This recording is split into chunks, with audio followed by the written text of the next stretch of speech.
two categories. Natural persons will be taxed under the corporate tax legislation only if he carries on some business activities. If he carries on or engaged in the business or profession, then he will be taxed.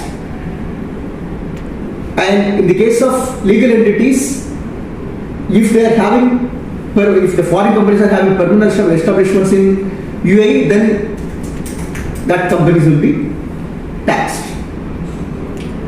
The taxable persons under this corporate tax will be two. One is the natural person who carries on the business activities or who has the license to carry on those activities will be under these corporate tax purviews. And the legal entities, it could be corporate branches or branches of foreign companies. Those who are having permanent establishments here can be taxed, including the free zone entities. The free zone will be discussed later by Mr. Gogu, how we can get the 0% tax. It's not exemption, it's 0% tax. Then who are all exempted?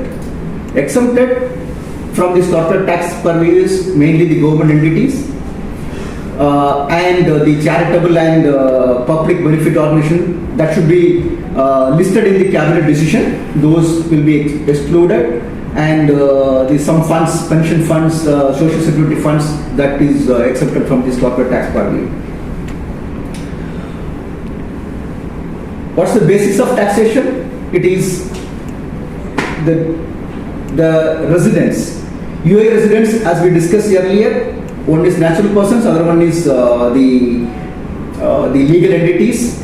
Under these, the natural persons will be taxed only if he carries on business activities, and for the legal entities,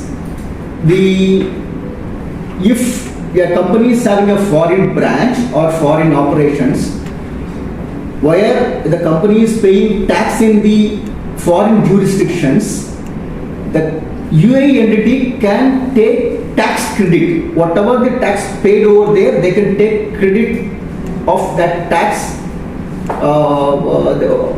the income earned from these foreign operations. The tax credit they can take it, but the tax credit should not exceed the taxable, the tax calculated as per the UAE corporate law.